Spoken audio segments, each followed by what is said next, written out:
வணக்கம் ஓஹோ தமிழ் சேனல் பார்வையாளர்களுக்கு எங்களுடைய அன்பான வணக்கங்கள். ஜியோ பிரைம் சந்தா தொகையை எப்படி இலவசமாக பெறுவது அப்படிங்கறத நாம இந்த பகுதியில பார்க்க போறோம். ஏற்கனவே ரிலையன்ஸ் ஜியோ வழங்கி வரும் சேவைகள் வருகின்ற 31ஆம் தேதி, அதாவது மார்ச் 31ஆம் தேதியோட முடிகிறது.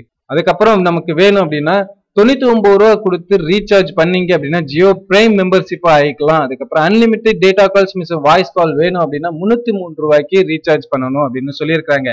ஆனா நம்ம ஜியோ பிரைம் மெம்பர் ஆகிறதுக்கு 99 ரூபா ரீசார்ஜ் பண்ணணும். அந்த அமௌண்ட்டை எப்படி திரும்ப பெறுறது அப்படின்னு பார்ப்போம். இதுக்கு ஒரு சிம்பிள் வழி இருக்குது. ஜியோ மணி அப்படிங்கிற ஒரு ஆப்பை நீங்க டவுன்லோட் பண்ணிக்கிறீங்க. அதன் மூலமா ரீசார்ஜ் பண்ணீங்க அப்படின்னா கேஷ்பேக் ஆஃபரா 50 ரூபாய் திருப்பி தர்றாங்க. சோ 99 ரூபாய்க்கு நீங்க ரீசார்ஜ் பண்ணும்போது உங்களுக்கு 50 ரூபாய் திரும்ப வந்துவிடும். அது போக 303 ரூபாய்க்கு ரீசார்ஜ் பண்ணும் போதும் 50 ரூபாய் உங்களுக்கு திரும்ப வந்துடும். அதனால நம்ம ஜியோ பிரைம் மெம்பர் ஆகுறதுக்கு ரீசார்ஜ் பண்ற 99 ரூபாய் உங்களுக்கே திரும்ப வந்துவிடும். உங்களுக்கு இந்த வீடியோ பிடிச்சிருந்ததுன்னா லைக் பண்ணுங்க, ஷேர் பண்ணுங்க மற்றும் கமெண்ட் பண்ணுங்க. மறக்காம சப்ஸ்கிரைப் பண்ணுங்க. நன்றி, வணக்கம்.